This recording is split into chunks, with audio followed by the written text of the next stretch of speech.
Well, see, that's the nice thing about doing the stream starting soon thing is I can leave them hanging for as long as I want. Because it's like technical guys, technicals. I could keep them there for like an hour, and my viewers are so dedicated that they would be there the whole time.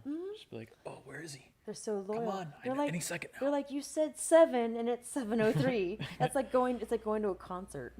Pretty much, yeah. Like, you know, they got the pre music starting. You know, it's not actually the musician's song. Or they got the comedian going. You know? God, it's the worst when they bring in the comedian. So, yeah. No comedians here. Just the weekly narrative. Welcome back, What's up, everybody, guys? to the second Friday night stream. As you can see from the description, the title of the stream, we've got some interesting stuff to talk about this week. Yeah. It was a pretty interesting week, I think, as far as politics goes. I don't know how much you paid attention to it, but I mean, not as much as I probably should, but whatever. I've been busy. you know enough. I've got about a life. The interesting things that we're about to talk about. Yeah, You're not a lifeless Twitter dweller who just tries to reply on everything Donald Trump says and then get followers. No, I genuinely been spending time with people and other humans because it's healthy, but too much. Now I need to be here with you because you're a good time and we can talk about stuff and enjoy this this time this Friday night, beautiful Friday night for us here in Sacramento. It's gonna be a good Jeremy. time. This is my co-host Delaney. If you guys want to follow her stuff, she's got a political Instagram thingamajigger. I don't do Instagram. Yeah. It's in the description if you want to follow her. Yeah, follow me. I just made it, so it's not that great, y'all, but I'm working on it. I'll probably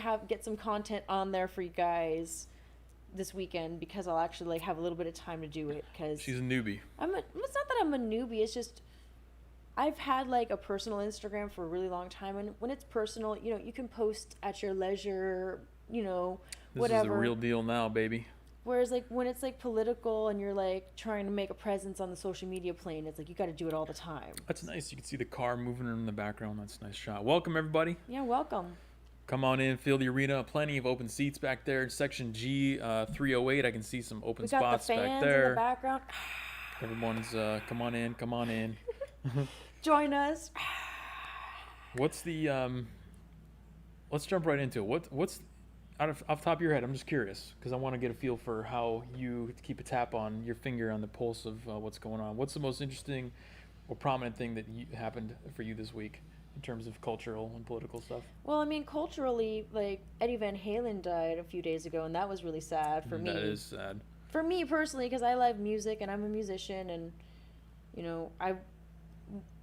he's Eddie Van Halen. That's sad. What up, Douglas? Welcome in, buddy. But there's also a lot of other things. I mean, you probably know more than me, honestly, because, like I said, I've been kind of. I was just curious what the top thing on your list was. I mean, that for me was top list because that's what I haven't really been on the social medias really that much for the past few days, honestly. You'll figure it out. You got to get into it. You got to get that straight shot directly into the vein. So, yeah, but it takes a while to get the tolerance level up so you don't get enraged when you log in immediately, Like I said, the last stream, it's I don't really follow, some of the more mainstream people, so... And then also, too, sometimes I just take little breaks from the social media so that way I just don't overdo it, because that's not healthy. Noah says the fly wins.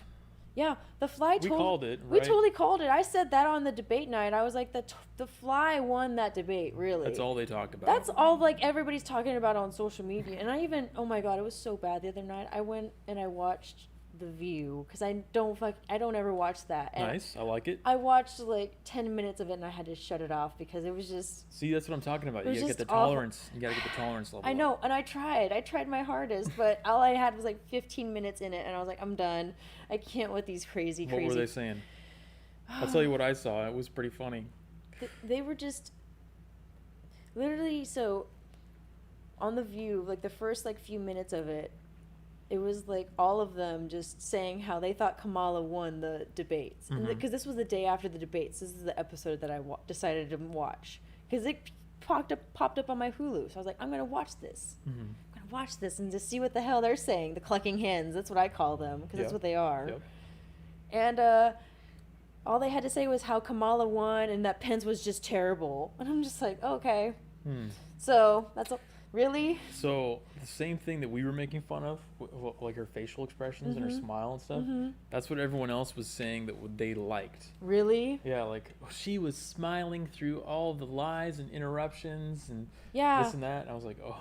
Yeah, of course they're gonna say that Okay. because I didn't even, because like I said, I only watched 10 minutes of it, and once I realized that it was just literally all Kamala, they thought it was Kamala, and I was just like, okay, I can't listen to the other like 27 minutes of this, however long it was. So, I mean, after the debates, I kind of just took an hiatus from social media because it was just not.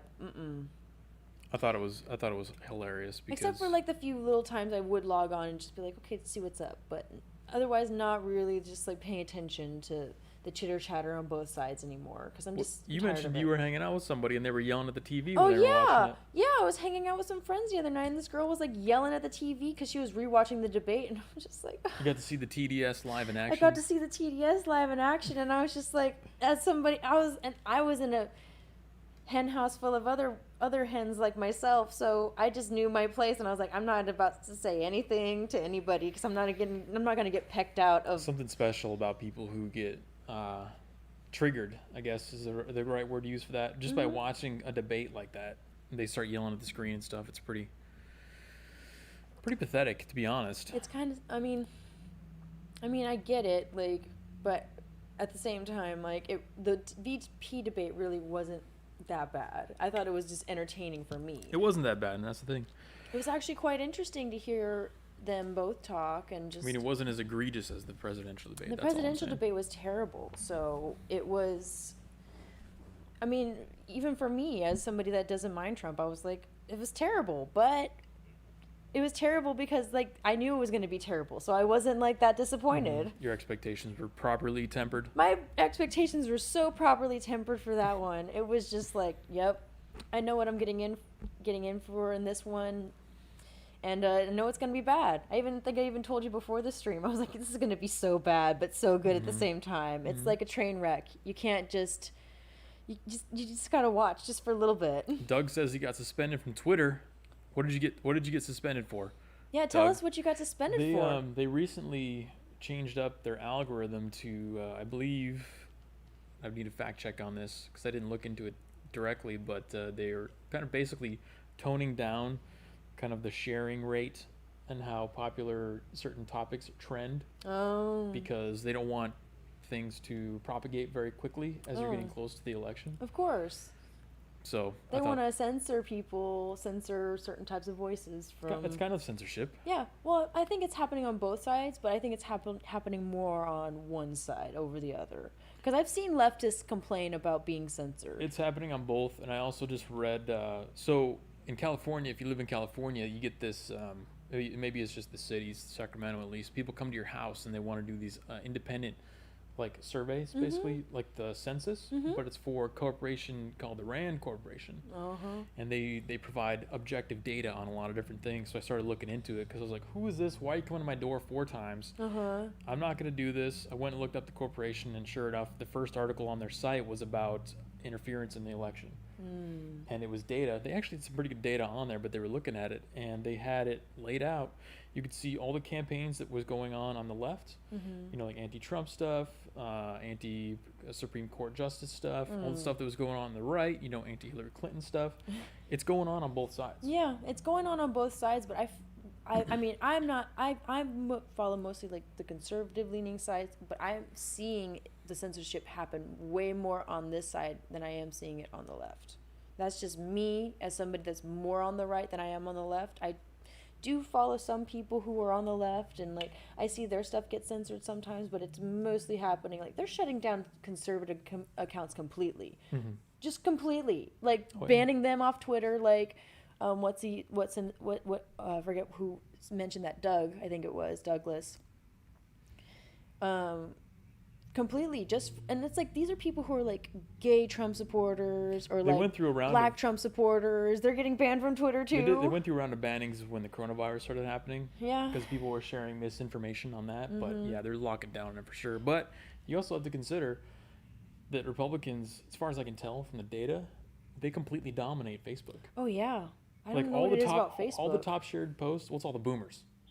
Guess They're just now getting into social media, and they got the Facebook because their grandkids have it. And I stuff guess like that. yeah, that's true. Maybe, but But they are really dominating Facebook. But I do know like conservative leaning people, or just people who are strictly in the middle, but they do like Trump, that are getting banned from Facebook too. They just ban anyone who follows Q or whatever. Or right? just like is QAnon? spitting the truth. Like there's this guy I follow, his name, I think his name is Anomaly. Oh my god, that guy, he's not like, he doesn't try to take sides. He likes Trump just because he's like, Trump has good policies and all this stuff, but he's like a total like hippie guy, like long hair, beard, totally looks like he doesn't wear deodorant, but he looks like a cool dude anyways, you know? Yeah, I've seen some of his stuff. And he spits the truth most of the time, and most of his stuff on Twitter, or not Twitter, Facebook has gotten like banned, or like I think his account's gotten banned, period. Like he's going through some shit on Facebook. So, and he's like the kind that like does pre-research, so it's not like he's just spitting out like nonsense. Like he's like pretty well researched. It's crazy, dude. I like him just because he's so sweet too. Like he's a very sweet soul, like me. Like he just wants to share the truth and be nice about it. Yeah, well, it's the interesting thing is the Laura Loomer election, or her. You remember what happened with her in Florida? Didn't she get elected? And She won like a primary, or something something. And basically she's been completely banned off of yeah, everything. she's been banned off major Twitter for a platforms. while. I know she's been banned on Twitter for a while. The reason why I bring it up is because these people who keep banning, right wingers or whoever it is, they're not getting rid of the problem. They think they're getting rid of the problem because they have a very short-sighted, like immediate self-gratification based mind. Yeah. But they don't think about the second-order effects and what happens after you ban somebody, where they go, what happens. So they don't care. It's like that money that you guys could be generating. Or I think it's either a money thing, or it's like it's really a political thing now at this point, because it can't be a money thing. I mean, maybe it is a money thing. Like I just don't get it because it's a money thing. But I know a lot of people that have gotten banned from all of everything just because they're so popular and they make sense, or like they are challenging the status quo. You can bend the rules to ban anybody you want. That's the I know, thing. And if like YouTube, if I got a strike or if I got banned off of here, they wouldn't have to really provide me with any actual details. Yeah. Of why. So it's the overlords, my friend. The overlords. They want to monitor us and manage us and tell us what we can and can't say, and just be totally just like against free speech. We're streaming in 1080p, by the way, baby. What's we up? are 1080p. We did it. We did it. We did it. We did it, Reddit. We did it, you guys. We're in 1080p. We've been trying to do this for the last few streams, and I think we got it. Hopefully. Took an internet upgrade and a few modifications we got there. Douglas asked, did either of you see what the mod of the next debate said on Twitter, and then claimed his account got hacked? Did you see that? You didn't. I already asked you. You didn't see anything about this. So the moderator of the next debate, or what was going to be the next debate, got canceled. We'll get into that next. He got caught on Twitter trying to message, I think it was Scaramucci, and asking him a question about like how he should respond, or if he should respond to Donald Trump. And then he said his account got hacked because he posted that publicly instead of doing it in a DM. So I was like, he boomer tech. He didn't know how to use or Twitter. Didn't understand that somebody could take a screenshot of it. He posted it on his timeline instead of in a DM, which is probably where he meant to do it. And then he said his Twitter got hacked. And then I think now his account is deleted. A lot of politicians have been getting their Twitters hacked a lot lately too. Well, this isn't a real hacking. This is a case where he got caught with his pants down because he messed up. Yeah. And then he's pulling the Joy Reid and saying, "Oh, my account got hacked." No, it's hacked. It got hacked. Yeah, and then they're saying that C-SPAN was saying that we're working with the authorities, right, to figure out what happened, and they're not going to file any kind of police report. Yeah, they're not going to do shit. They're not going to do anything. There's going to be no, Steve Scully from C-SPAN. They're not going to do anything about it. So the debate is completely canceled. Like they're not going to do it at all. So the debate was ready to go, and then they changed it to virtual. I don't know what the reasoning was behind it, but Donald Trump didn't like that. So he said, "No, I'm perfectly fit. I can do it in person. Let's do it in person." And then he decided to cancel it. probably because they said that they won't do it in person. And so he's like, okay, well, if you're not going to do it in person, I'm just going to cancel it then. Well, I wanted to clarify. Trump didn't cancel it. He just said he wasn't going to go. And then at the debate commission, actually, I think officially canceled it today. Yeah, I mean, what else can they do? Like, he's not claiming forfeit. He's saying, like, I want to friggin' do it in person. I don't want to do this virtual crap because it's not the same. Yeah. Noah says Tim Pool covered the alleged hack earlier today, and that guy's used that excuse multiple times. They always try to use the hack, but I'm just saying, a lot of people have been getting hacked lately. I saw a video earlier or a story earlier of, like, I think Katie Hill or whatever. She's like she got hacked too. She got hacked too, and like I'm just like, yeah, like totally. You were just like caught like banging your staffer with your husband, and you just didn't like the fact that your husband had like dirt on you. Like, it's not a hack, sweetheart. Well, yeah, a hack is a good way to just excuse anything you do online nowadays. So if you get caught ever, posting something online, if you get like blasted drunk one night and then you post something that you regret, you just wake up the next day, pull Joy Reid and say, I got hacked. Yeah, I got hacked. It wasn't me. It was drunk me. That's the hack. That's the hack. It was drunk me. That's how they're getting away with, like, doing drunk stuff or just being stupid. People are so stupid, they fall for it, too. They don't care. I know. People are dumb. And the hacking, here's the thing with the hacking. When people say hacking, I actually know IT security because it's my line of work. There's no hacking involved. Nobody's, like, sending specifically crafted packets into your router to take it over. You gave out your password somewhere, and they logged in with your password that you gave to them because you're stupid and you responded to an email that you shouldn't have. Yeah. It's not a hack anyway. So I just wanted to clear the air on that and make sure everyone's aware that this is all basically just a result of stupidity anyway. It's just a result of just people being negligent and stupid and not really thinking before they do shit. I get it. I get what you're saying. Picking up what I'm putting down. Noah says, I didn't evade taxes. Drunk me did it. That's true. I mean, I'm pretty sure that's what they're going to use for tax evasion. It's like, it wasn't me, it was drunk me. I mean, not gonna lie, my ex, she had like a drunk alter ego. We called her Patricia. And I wanted to name mine, but mine's a nice one, or I just go to bed. So Skylar says, I voted for Trump the first time because Hillary is evil. I will vote for Trump because Biden is a true politician. And you know what they say about lawyers and politicians.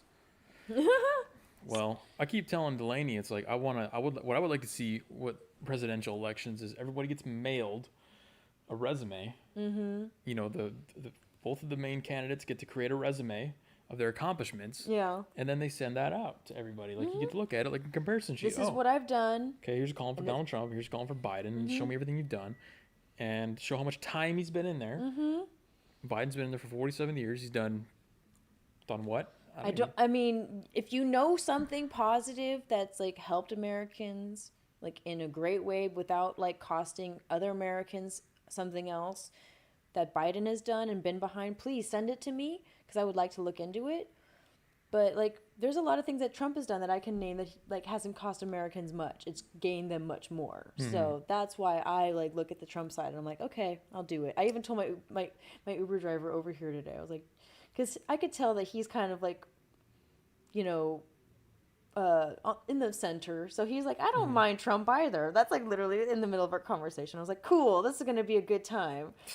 So I could like at least try to be like not unreasonable and getting kicked out like I have been in the past. So So yeah, the problem with the hack stuff is that we've now seen that at all levels, and that's a cover up for negligence. And it really is. I posted this up on my Twitter a long time ago because I wanted to make sure it's there for whatever happens in this election. But you can literally just say, I mean, that's exactly what all this Russia collusion stuff came from.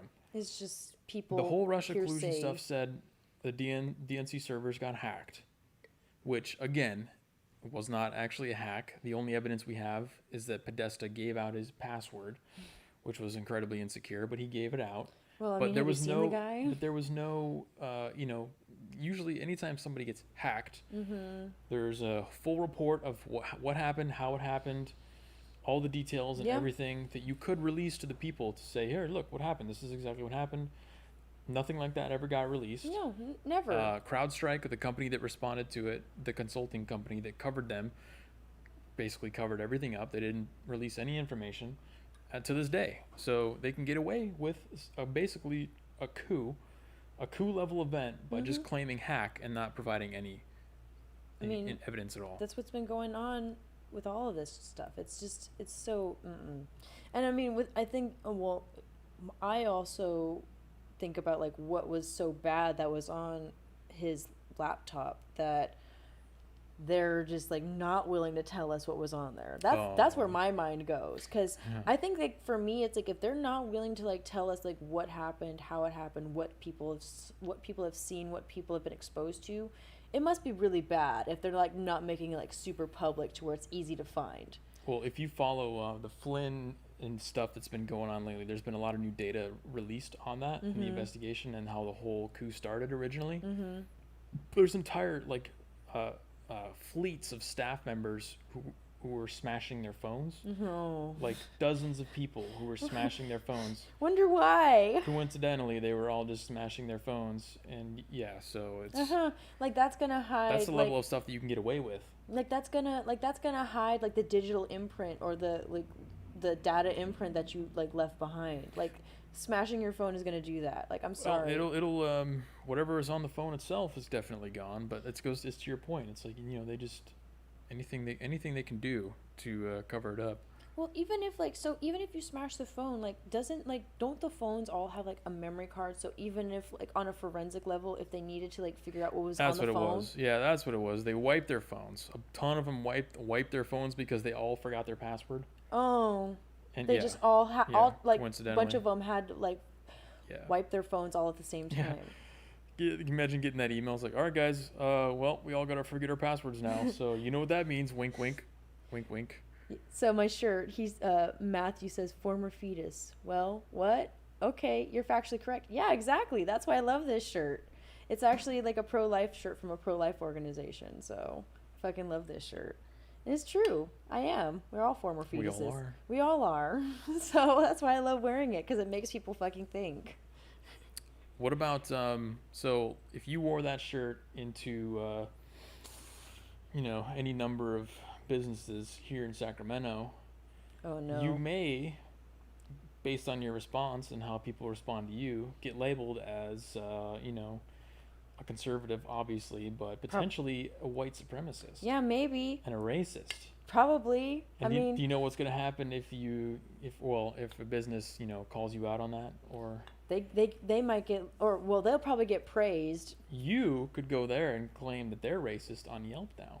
I mean, at least that's positive for me as a conservative, but like for... It probably doesn't work that way, but if you guys... It probably won't work that way for conservatives. If you guys haven't heard, Yelp announced, I think this morning, that they're going to start flagging businesses on their website. So Yelp, for those who aren't aware, is a website where you can go to rate businesses, restaurants, anything, just leave reviews. As a consumer, really. You can go there, you can look at their service record and whatnot, figure out where to go, if you want to try to find a place to eat. But now you can flag a business as racist. Yeah. Well, I don't know if you can do it now, but they're saying they're going to allow that. Maybe. And coincidentally, I just saw today on Twitter that Antifa is compiling a list of all the businesses who are unfriendly businesses. Oh, so they're probably just like, they don't put up with like just bullshit from anybody. Well, here's the problem. Here's the problem with that whole thing, right? So the racist... First of all, there's no definition of racist. Right. Yelp doesn't provide a definition of racist, which means that anyone who says anything is racist can technically qualify. It's like if you're just unfriendly in general, you can be qualified as racist. Yeah, so what they've done is they've compiled a list in Portland of all the businesses who happen to like belong to certain groups who donate money to the Portland Police Bureau. Mm-hmm. Automatically, every business on that list. They're going to be far right extremists. Yep. Every business on racist, the list. KKK. And we're talking about like Trader Joe's and other junk like that.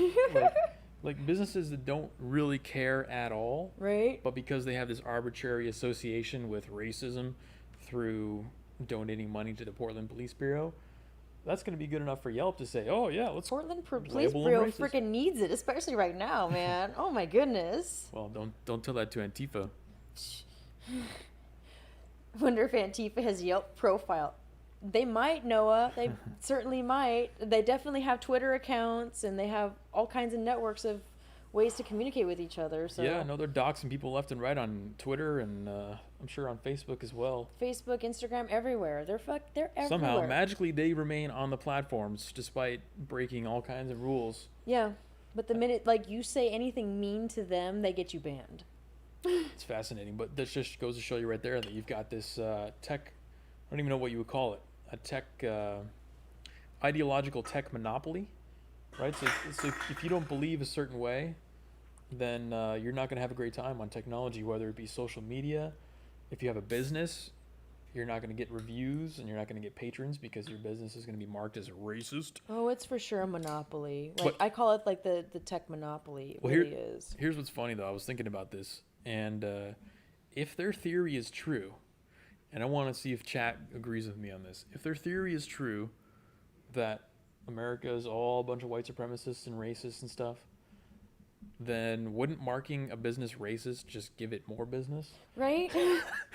Because you're like, oh, yeah, another racist. I'm going to go give him money. The white supremacists are going to all go to Trader Joe's now. Yeah, exactly. The white supremacists are all going to go to the businesses that, like, hate, like, other races. That's how you know that their logic is, it's stupid. Discongruent. Well, I always bring up like the fact that like people think white people are racist. I'm like, no, Asians are the most racist. So it's like here you like most of the businesses that are gonna get flagged racist are gonna be freaking Asian like restaurants and like Asian like run businesses. That would actually be pretty funny. I think that would be funny. That's what's really gonna happen. So they're gonna label Asian owned businesses as freaking racist on Yelp now. I mean, I bet probably per capita Asians own a lot more businesses than white people anyway. Well, I'm just saying, like, I know a lot of Asian people that own a lot of businesses. So, especially here in California, in Sacramento especially. One thing is for certain, it's going to backfire. It's definitely going to backfire on them, and I can't wait for it to happen. In one way or another, it's going to backfire. Yeah. And if it goes the distance, and if nobody, if they actually end up implementing it, what's going to happen is some business is going to get labeled as racist, and that business is going to have a lot of money, and that business is going to sue Yelp, and then Yelp is going to go out of business. Yeah, that would be the ideal Yelp solution. Is already like, and that's natural selection right there. Shady as hell. I don't even use Yelp anymore, honestly. Who even uses Yelp? That's the thing. I use Yelp to like generate ideas about where to go. Boomers use Yelp.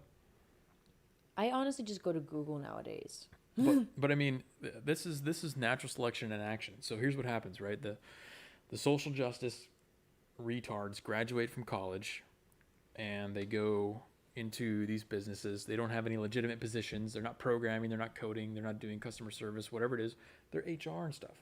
Some purple-haired, nose-ringed feminist wrote up this policy one day, and she's like, oh, I'm so productive today. I'm gonna label all the racists. Hey, there's nothing wrong with the purple hair. Let's judge the blue hair, okay?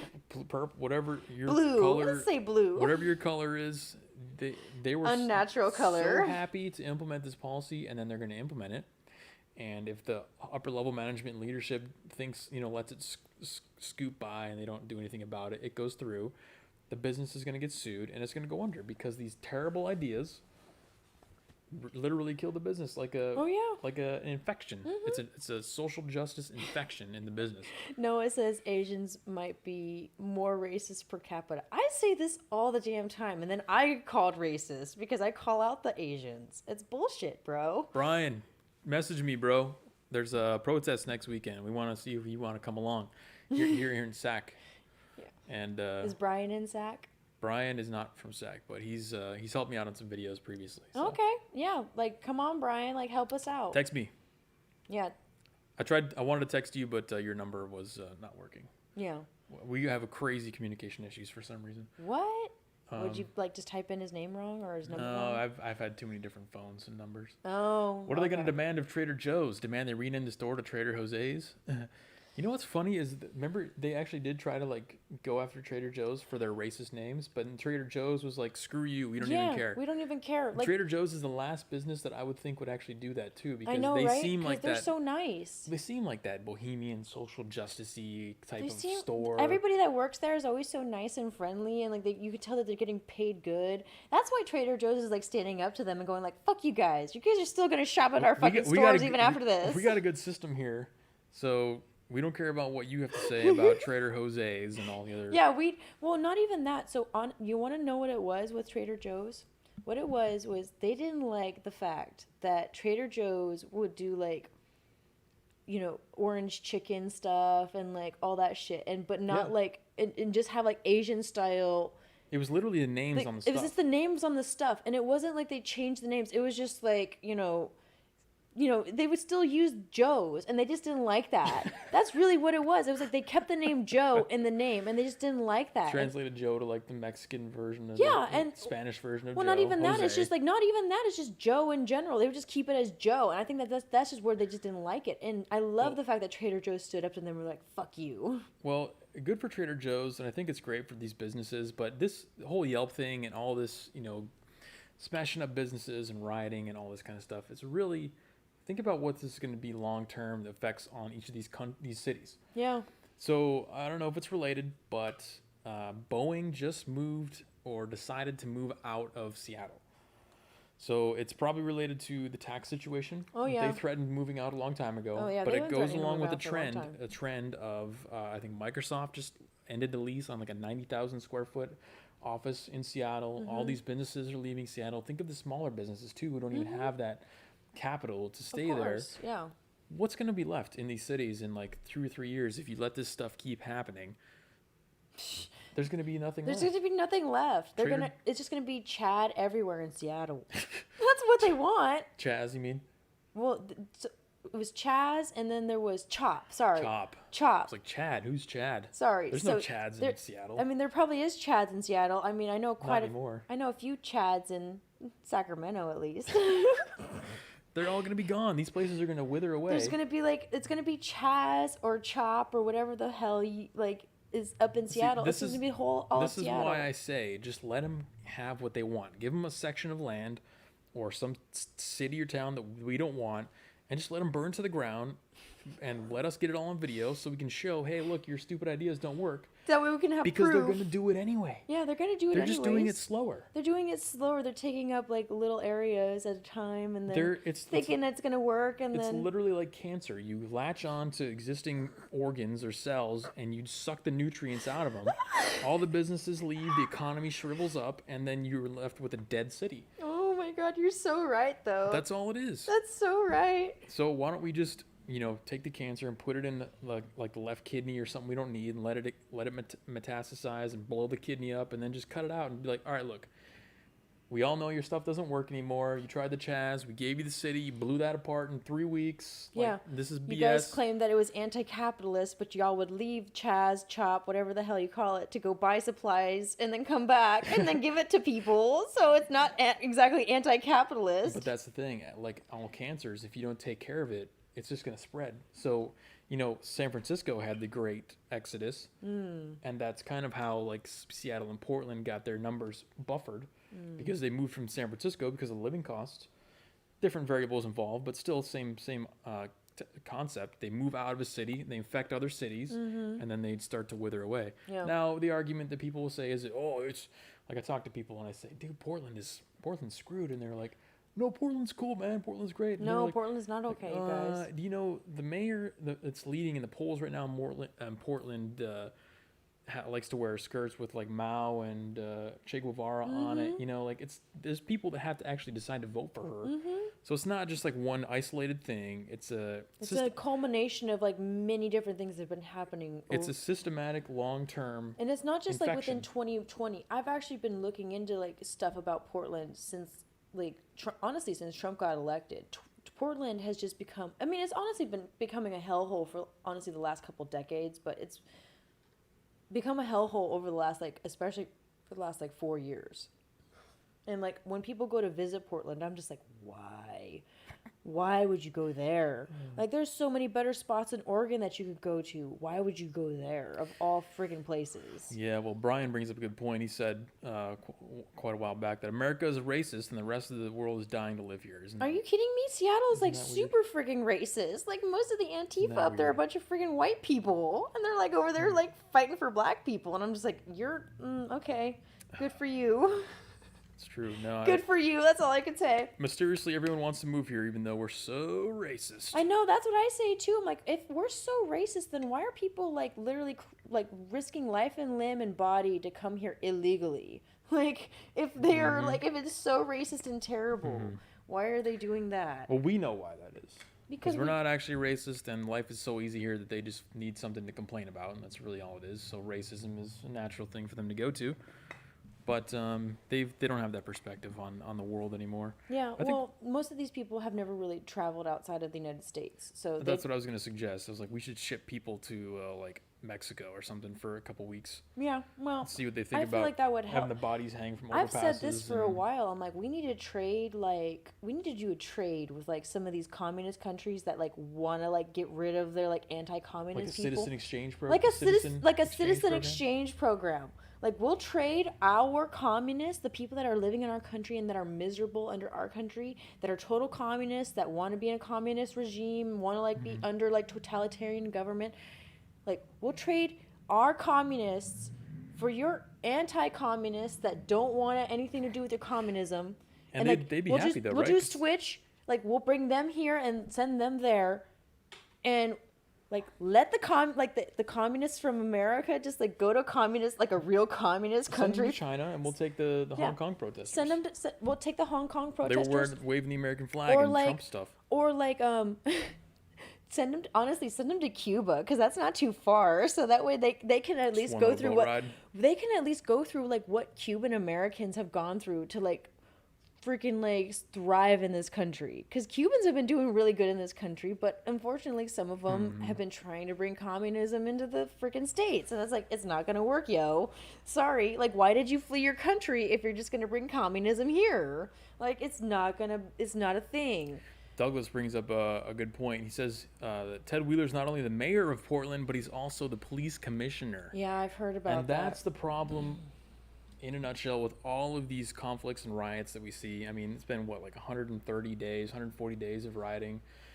It's because the police could probably stop it in one night. Oh, yeah. They could just arrest everybody. They could charge them, throw them in jail. But the commissioner, in this case Ted Wheeler, they just released information, data on statistics on all the people they've arrested over the past, like, 130 days.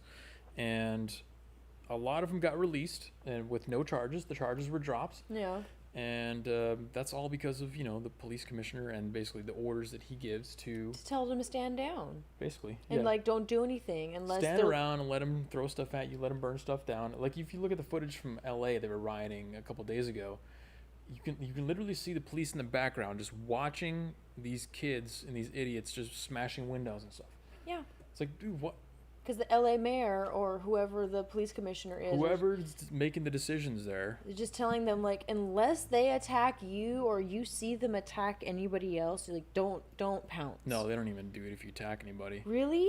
No, yeah. Oh my God, that's so sad. Like, that's why people. When I used to go to Berkeley. That's why people need to strap the fuck up. Well, not like that. I'm talking about guns. When I went to Berkeley, they would. They would attack journalists and cameramen, and the police wouldn't do anything. Oh yeah. They don't care. Yeah, they don't care. That would be a good clip right there, where it's like, strap the fuck up. Oh wait, not like that. Not trying to be naughty, you guys. Degenerate. I'm a total degenerate. Total degenerate. So, next item on the list is the Pelosi and the 25th Amendment. So, like, I kind of was confused about what this whole thing was, and then he showed me a video, and I was just like, okay, well, whatever. Like, they say it's not about Trump, but I feel like it's totally about Trump, so, like... I don't think it can be about Trump, though. So, for those who aren't aware, Pelosi had a little press conference thingamajigger today. She was talking about the 25th Amendment and how they want to establish a, basically, commission, bipartisan commission, to help determine that... whether a president is unfit to serve based on his medical condition. So the fourth section of the 25th Amendment says that if the vice president and this commission both agree that the president is unfit, that they'll transfer power to the vice president. Okay. But she specifically came out and said that this was not for Donald Trump. This was for just setting up some arbitrary future standard. Which, and I think this kind of, for me anyway, kind of completes the picture of the big question mark, which was, if Biden gets in, how are they going to transfer the power to Kamala? Which is what I think we all know that's what they wanted to do in the whole time. That's what they've always wanted to do with Kamala. So I think this is why they're being proactive and setting this up in advance, so that when instead of just doing it randomly in the future with like no precedent and no pre-thought anything, it's not going to be. Again, like I was talking in the previous stream, they're planting seeds so that you're more willing to accept the idea later. That's all this is. They're coming in preemptively. They're trying to be smart, but in trying to be smart, they're being dumb. Well, they have a plan, and they know that for the they're plan like to revealing work. their plan. Well, that's basically what it is. They have the plan, but this is so out of place for them to not say it's for Donald Trump that you trigger something in your brain, and like Doug says, it's political theater. That's why when I saw it and they said it wasn't about Trump, that's when I was just kind of like, wait, so if it's not about Trump, then it's about Biden. And they think that Biden's actually going to freaking win, which, I mean, he might. I mean, I'm not going to call it or anything like that. But they're planning on him winning so that way that they can just basically like hand it over to Kamala. But it's like, why didn't y'all just nominate Kamala in the first place? Like, that's stupid. Gotta have that like experience of like 47 years of doing nothing, like Joe Biden. The establishment. But so gotta have that 4 decades. The non-cynical part of me says, okay, this actually, if you look at it objectively, which we try to do here, it does make a lot of sense to try and set something like this up, especially in the middle of a pandemic. Yeah. But the fact that you're doing it like 3 weeks away from the election, as opposed to at the beginning of the pandemic when we were locking everything down and we were still all afraid, like, yeah, that's why I question gives it away a little bit. It gives it away, and it's like timing is everything. Like you said, if it was at the beginning, it would be like, oh, totally, I get it. Like, yeah, like, oh, cool. So if the president gets sick this or makes dies, sense, we or can like we can is hand in it a off to coma. Pence. Yeah, we can give it to Pence and he can do the job or whatever it is. But now it's like, y'all are like really kind of planning on like Joe Biden croaking and having to pass it on to Kamala. They got a plan in their head. Or maybe, what if they're gonna like coup against Kamala and make Nancy Pelosi president? Like, that's what I kind of think maybe they're planning on doing. Because I don't know how that. I mean, I don't know how crazy they are, but I mean, I wouldn't put it past them because they're. You never know. I mean, they're gonna pack the courts too, so. They're gonna pack the courts. Did you see Joe Biden's answer? He got asked. And then he said, "You'll know my answer on that after I get elected, or after the election." It's like, what?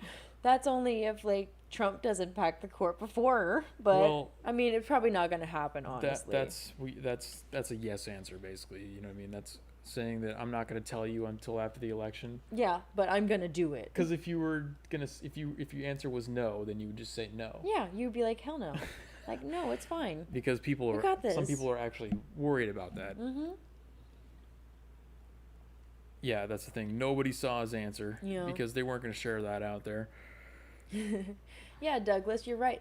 They're looking forward to remove his demented ass. That's really what it is. Like, and that's what pisses me off about the Democrats. It's like they could have nominated Kamala all they wanted. Like, they could have said F the voters that actually like showed up to vote and like actually voted her Kamala in. Wouldn't have beaten out the other candidates. That's the thing. Really? No. I mean, I know she didn't like election wise, but honestly, I just think it's because people didn't show up to vote. No, she just wasn't as strong. Like, I mean, even like Buttigieg and would have been a probably better choice. More solid, but you got to get the intersectionality factor. Can't forget the intersectionality factor. I know it's easier for you to forget because you're not a straight white male. But I know. As a straight white male, it's as a straight white male, you got to have that intersection. Always have to have that. I mean, that's why I'm here because I'm filling that intersectionality card right now. Nothing you do is legitimate unless you're intersectional. Yeah, nothing's legit unless you have like a female minority. That's literally what it is, though. And like double minorities, even better. That's literally why they had to get her in there. Yeah, that's why you have to bring me here too. That was the only way they could get her in there. They're like, yeah, not only is she a woman, but she's a brown woman because we won't say that she's black. African American. We won't say that she's African American. You can't say African American because she's really not. Because if you actually look, she's like Indian and Jamaican or Bahamian. Jamaican and Indian, yep. And so it's like a lot of the black people or the black folk would say that she's black. Yeah, that's the thing. Nobody wants Kamala anyway.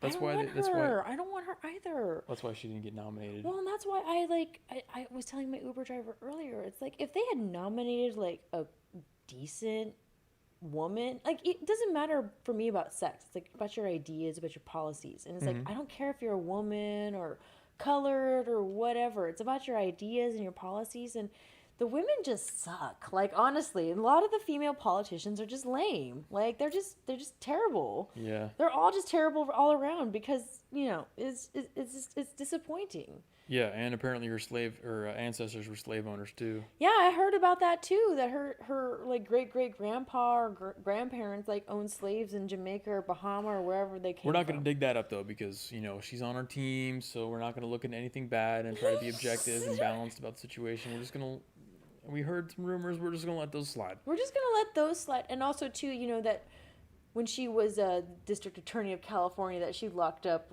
quite a few, like... We don't want to talk about her people of color or whatever political term you want to use. Like, I say black folk because that's just how I say it. Cause... Do you remember in the debate how we were making fun of her face and her smile? And she's like... Oh, I know.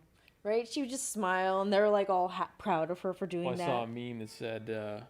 when you see a black man with a tiny amount of weed, and then it showed Kamala Harris's face, like, yeah, because she was and throwing guys in jail for that. She was doing that, and she has that's why I'm just like not on the Democrat side. Can't talk about it. I'm just not on the Democrat side this year. Sorry, you guys. Limits. Like, it's great that like there's a woman, but I'm sorry, but pick a better woman. Like, honestly. Vote for my mom because my mom is like a freaking cool, like smart, capable woman that can like balance a checkbook. Like, come on, that's what we really need. Go back and watch Tulsi Gabbard attack Kamala Harris in the primaries. Watch her facial reactions back then. They're probably really good because... Honestly, I didn't mind Tulsi out of all the Democrats. Well, that's the thing. She would have been a much better candidate as well. Like, you know, even... But she's not popular enough. People don't know who the fuck she is. Well, she's not... It's not popularity. It's popularity. It's proximity to the establishment. That's what it really is. I guess. You have to show that you're able to be controlled. Yeah, that's true. And Tulsi's not willing to be controlled. That's why people don't know who the fuck she is. I actually, out of all the Democrats, I was like, okay, if I was to vote for any of them, I would vote for Tulsi just because she's not quite as crazy. Well, she doesn't have that like mental illness level of partisanship where you can't recognize objective things. Like she called out the Project Veritas stuff with the election ballot harvesting in the election in Minneapolis. She's honestly, I don't even understand why she's on the Democrat side, to be honest. Everyone on the left completely flipped out on her for that. Well, yeah, because how dare you use Project Veritas? Don't you know they're alt-right? They're racists and homophobes and sexist you get because they want to seek the truth. You get objective video of somebody committing a crime. Having more than 3 ballots in that case was a crime. He had plenty. It was on video. He had hundreds. Seeing a cash transaction on video, crime, federal level crime, that it can't really be denied. It's right there on your face, whether you want to try to make an excuses for it or say it wasn't real. Has the integrity to call that out, whereas they say, oh, well, who is this going to favor if I call this out? Oh, the Republicans? Okay, I'm not going to say anything. Well, whereas she's kind of like more level-headed, and it's like, I don't care. That's what I'm saying, yeah. That's why I didn't mind. If I was to vote for any like Democratic or Democrat-leaning person or person in the Democrat Party, it would be Tulsi. Because I don't really consider her like that hardcore of a Democrat. Because honestly, the Democrat Party is just in shambles right now, to be honest. Like she's got that super like... She's like pretty like... She's like Dave Rubin kind of liberal, you know? She can kind of like be on both sides, but she just puts the D next to her name for popularity. She was heavy on like the foreign policy stuff where she didn't want to intervene or anything, which is really heavily, you know, kind of pulling off of that libertarian vibe. From that libertarian, that like very kind of like centrist, whereas like, but I understand like when you're running elections and stuff, you want to have like a D or an R for popularity's sake. So I understand like she went for the D because it's like, yeah, of course. That's how I feel. Like, why did I have such trouble with like my political like ideology? Because I'm like, I'm pretty conservative leaning, but really the only thing that me and conservatives disagree on is like gay marriage. But pretty much everything else, I agree on them 100%. I don't even think they care about that anymore. But exactly, they don't even really care about that anymore. But a lot of real hardcore conservatives do. So that's why I don't consider myself like super hardcore conservative or like super freaking like leftist or anything like that. So I don't even consider liberals leftists anymore, because that's what liberals or the left is catastrophizing about now is gay marriage. Oh my god! Because so they I saw that and I was just like, nobody cares about that. With the new Supreme Court justice coming in, they blew right by abortion, and they're going straight into gay marriage. Or like, because the idea of abortion being abolished federally is kind of like people are desensitized to it. So it doesn't have that same level of emotional impact. Yeah. So now they're going to gay marriage. Oh, yeah. Like, guess what, guys? Gay marriage is even though the log cabin Republicans have disproven all of that like gay marriage like propaganda that the left has been shooting out. Because it really is. It's just like, it's not even anything that extreme. It's not like the Supreme Court is like reviewing the law that made gay marriage possible. It's not. It's really. That's why it's catastrophizing, because it's like they make it out of nothing. It's terrible. That's exactly what it is. They're thinking of the worst case scenario in their head, and they think that's reality. Their worst nightmares. Yeah. Which is why they're all mentally ill. Yeah, I mean, that's why I don't follow and pay attention to any of them, because they're all like, I pay attention to them through like the people that I follow, like my personal friends and family and all this shit that they repost on their social medias. That's how I get my taste of it. But I don't follow it myself. I don't subject myself to it. I'm like, no, thank you. Like, I'm good. I don't need all that hate, negativity in my life. Like, I'll follow the people that make me happy, the people that bring me joy. They're setting themselves up for massive failure and pain. They really are. Because, you're seeing all this stuff. People, I don't know how or why. Literally, guys like Kyle Kalinske from the Secular Talk. He's pretty popular on the left. He's one of the guys that Joe Rogan has on all the time. And he posted these statistics of like the polls and how far Biden is ahead of Trump. And he's like, this isn't 2016, guys. We're going to win this one. And then I posted a response directly on his tweet that shows the exact numbers from October last year, where Clinton was ahead by basically the same exact number of points. Yeah, so I'm it's like, what are you talking about? What are you talking about? Like, this is the pretty much the exact same thing that happened 4 years ago. It's going to happen again. Like, especially with your mindset, because literally almost every person that I talked to thought Hillary was going to win. And then, like, Trump, like, upset us all. That was the thing. I thought for sure that they would learn not to hype themselves up for victory, because that means that people are less likely to vote. Because if you think, oh, it's a sure thing, like, oh, yeah, if Donald Trump's going to lose for sure, then I don't need to go out and vote that bad. Especially in a state like California, where does it really matter? Like, yeah, I don't even know. I don't even know. Especially in California, does it really matter? This is one question I've been wondering, especially since, like, I got my ballot in the mail, and I'm like, okay, so should I just do the, like, mail-in thing, or should I just go to the actual poll on election day? I got my mail-in ballot today too. You did? Yeah. Oh, that's awesome. I'm not gonna vote by mail. I'm not gonna vote by mail either. I'm just gonna show up on election day and just turn it in. I don't know why anyone would. I mean, that's just me, because I just don't trust anything at all. So I'm like, no. So you're gonna mail yours in? No, I'm not gonna mail it in. Absolutely not. Are you gonna bring it in? I'm gonna go to the polls on election day and turn it in myself.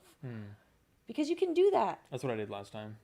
You can do that. You can get it by mail, and you can just drop it off on election day. And like they have, like I walked by a library earlier, and they had like the friggin' like mailbox for the poll, like the drop box for the ballots, and I was just like, I'm not doing that, because those bitches can like open up that shit and like change it if they wanted to. I just don't trust people. I'm just so skeptical. I just want to see them put my vote in the lockbox, my ballot into the machine. Yeah, me too. I want to see it get counted. I want to see not even see it get counted. I want it to go in the lockbox that like nobody can really tamper with until they take it to when it like officially gets counted. I gotta see it go through the machine. You gotta. Yeah, because Yeah, that's putting it in the box doesn't mean anything. Well, no, it's Some no. guy, So the security guard could come and take it away. no, it's not even that. So in I only voted the one time in 2016, and the way that they did it here is like you put your ballot into like the box and it counts it, and it'll like tell you like it's good, like you don't have to like redo it or anything like that. And it's like a freaking like lock box, like this big ass like. We're talking about the same thing, yeah. But it's like an official thing. Whereas this, what I'm talking about that they had outside the library, it's literally like just a big ass mailbox. Yeah. So it's like somebody could hit it with a truck. Somebody could hit it with a truck and like pick up the ballots if they wanted to. Somebody could like go through and like open all of them real like easily and then like change them if they wanted to or tamper with them so that way when they officially do get to the counter. Then that person has to like reject it because it's been tampered with. Well, that's the thing with the mail-in ballots. If your signature doesn't match, like there's multiple conditions where they could just return or decline your ballot. And why would anyone take the risk? I don't know. Yeah. It doesn't make any sense. It's just, yeah, I would just rather just turn it in, put it in that freaking, like, the official box where it's, like, you know that it's just a straight paper in there. It's not, like, just piles and piles of, like, envelopes, you know, that can be tampered with. Like, you nobody... could vote from your house naked. I heard, yeah. Douglas says, did you guys see the cringe Hollywood video put out about naked ballots? I saw that. My freaking sister-in-law reposted that, and I was just like, oh my god. This is why I get my the little tastes of like leftist shit. That's where I get it from, is like family and friends. So I saw that and I was just like, why did I? Oh my god. It's like all of these just like, did you see it? Oh, unfortunately I did see it. Yes. It was just disgusting. Like there were like actors on there where it's like I didn't want to. Like, no, they're hideous. I didn't want to see you naked, like, at all. Male and female. Not just, like, male, but females as well. I did not want to see Sarah Silverman with, like, her rack hanging out. Who was that fat blonde comic that everyone hates? Amy Schumer? Amy Schumer. She oh, was my on God. There. Dude. I'll vote just so I don't ever have to see her again. Right? Can I do that? We can trade her for one of the Hong Kong freedom fighters. Pretty sure she would like. I'm pretty sure she said she was going to move out of the country anyway, but she never fell through. She's probably one of those ones that. Isn't that ironic? Probably half those actors on that video said they were going to move out in 2016 if Trump won. Yeah, it's funny because I know somebody that's like related to Chris Rock that was on that video, and I was just like, oh my god, no, why? It's too bad, yeah. I was like, this is terrible. Why did they do this? The Hollywood cabal's got him. It really has, like the cabal. I mean, some of those guys like The Rock, he's not a leftist. Come on, nobody that can lift weights and put themselves through that jacked is actually a leftist. Maybe he's probably just being manipulated by his wife or something. He's been I mean, maybe I would say that because if he was still in the WWE realm, because Vince McMahon is really good friends with Donald Trump. You know, Vince McMahon is voting for Trump. Donald Trump went on his Vince program. Donald Trump has been on WWE several times, and they're really good friends. So you know Vince McMahon is voting for Trump. Of course. So it's like that's how you know The Rock has fallen from like the WWE, because and I follow a lot of the WWE superstars, and so let me just tell you, most of them don't post anything political unless they haven't been in WWE, like they're not active on the roster. They don't post anything political, but if they're like not on the roster. Oh my god, they're like total just loony bin like leftists. It's like, oh. Dana White is the chair or CEO, whatever it is, of UFC. Also a huge Trump fan. Yeah. Do you think it's any coincidence that the guys who are very physical and like business minded are Republicans? Yeah, there's so many. That's why I'm saying The Rock doesn't make sense. Yeah, it doesn't make sense. That just shows me that he's not really the strong businessman that we thought he was, because he does have money and he does have businesses, but that just goes to show me that he's not as well off as we thought he was. He has a lot of other interests, if you know what I'm saying. I see where you're going with it. You're saying like he's been bought out by like these companies that want him to vote for the more socialistic kind of things. See, I was just going for like he's whipped by his wife, basically. I mean, that's probably true, but also too, like, he owns like, not only is he like, movie star, but he also owns like a tequila company, I believe. So who are his backers and who are his board of directors for that company, his tequila company? Oh man, you're getting deep. I mean, that's where my mind goes to, because he's a business owner, just like the rest of us. Like almost everybody's a business owner in their own way. They own the business of themselves. So it's like The Rock is not only just The Rock, Dwayne The Rock Johnson, but he also has like Trey Hermanas, or whatever his like tequila company is. But he's also like the superstar The Rock in WWE. And then he's also the actor. So he has like many different facets to him that I think none of us really truly understand. So like, I think like I tend to err on the side of simplicity. I know you do. Where I'm just like no, he's been bought out. He's just getting slapped around by his wife, because his wife probably hates Trump, and he wants to, Probably. Happy wife, happy life. She's probably just like, he's a sexist. Don't vote for him. And also too, he also has 3 daughters. So I get it. Exactly. He has like many daughters. I don't know how many. I think it's 3. So I like where you're going though, with the more just the more business, the conspiracy minded. The business and like conspiracy side of it. Like that's why, honestly, that's where my mind goes. If it was someone who was like a little more influential in The Rock, I'd be like, yeah. Definitely. But he's super influential. Do you know how many followers he has on Instagram alone? I mean, in the business world. Because even in the business world, if you're talking about money, the bigger business, like if it was Jeff Bezos or Jack from Twitter, Jack Dorsey, stuff like that, they have real money. I don't think you get bought out if you own a little tequila company. No, it's not just a little tequila company, and also too, like he also is a freaking movie star in Hollywood. That's another reason why that I'm convinced that like he's been bought out by like. Well, it's the Hollywood Cabal. It's the Hollywood Cabal, because he's in Hollywood himself. There's also like, I follow a lot of just like. He hasn't done any really bad movies though that I can think of. Oh, he's done terrible movies. I mean, like low quality, but I'm talking about like social justice-y type movies. Oh no, none of. I can't think of any nothing that he's like done. that. So but he's still in the Hollywood scene, and who knows what these like Hollywood freaking weirdos have like put him up to be like, yo, we'll give you this. Gets blackmailed. He probably has. Like that's how. I think he called himself a conservative in the past.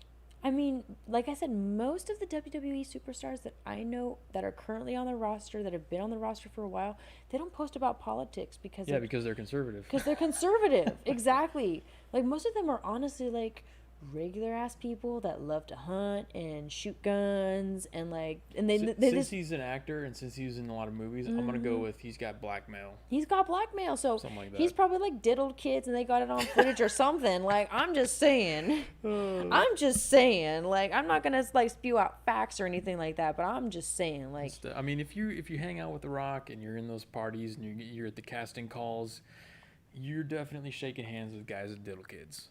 I mean, yeah, exactly. Let's just all acknowledge they that. Diddle kids, or they just sexually exploit people in period. But especially kids, like it's wrong. Like it's wrong if it's double wrong if it's kids. Let's put that out there. Speaking of kids, Netflix was indicted. Oh yeah, I heard about that. By a grand jury in Texas. Interesting, because people have been crying about that Cuties show. So for those who don't know, there's a show on Netflix called Cuties, and it's just as bad as it sounds. I mean, it's a show about children, little girl dancers, basically, and kind of like they tried to twist it in a way where it's like, whoa, these girls have to face these unreachable sexual expectations, and they have to start so young. And they kind of twisted it that way to be like, we're advocating for the girls. Yeah.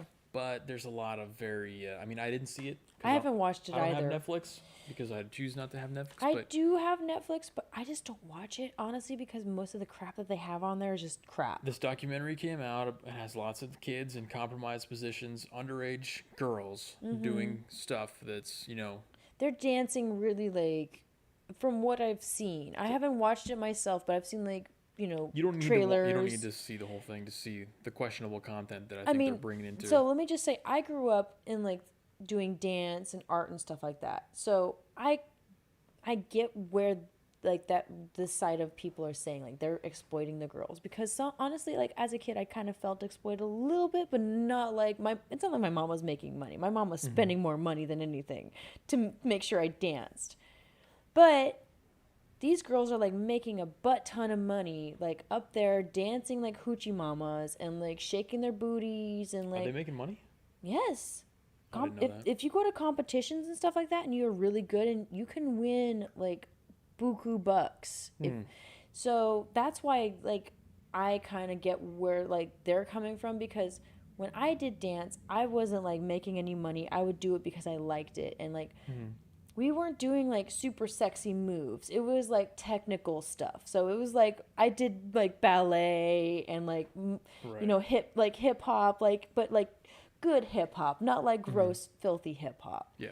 So the whole cutie, which is what they're doing now. Then that's what they're doing. It's like the girls are like you know 9 years old and they're twerking. And when I was 9 years old and I started dance, I didn't with like no clothes on. With like hardly any clothes on. I didn't do any of that. None of that. Mine was just like a way to get exercise and like dance and have fun and listen to good music and stuff like that. Yeah. Now these girls are just like up there being like little hoochie mamas, and I'm not about that. That's why I haven't watched it. That's why I haven't like really watched like Netflix in a while. Not gonna lie. Well, I mean, Netflix has been on kind of a trend towards that kind of stuff for a while. Yeah, I saw it. I saw it happening. I unsubscribed to Netflix like 2 years ago because I could see it happening then. Yeah. So smart on you. Don't waste your money on it. And I was like, everyone else is now they're getting mad about Netflix and they're threatening to cancel their subscriptions. And I'm like, if this is what it took for you to cancel your subscription, you are way behind the ball. Like, yeah, you're way behind. You need to pay attention. The only reason I still have Netflix is because my ex's mom is still paying for it. So I'm like,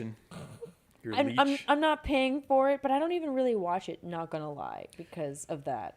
So a Texas grand jury basically brought these indictments, and they could face $20,000 or more in charges, but for lewd depictions of underage girls in this video. So it's going to be interesting to see what happens. The articles that I read about it were interesting because, and it's actually the more interesting story is about the articles about this story, because the articles and all these leftist news organizations that spoke about this, the angle that they took was that, oh, this is part of a wide-reaching grand conspiracy theory by extreme alt-right people. Alt-right QAnon followers.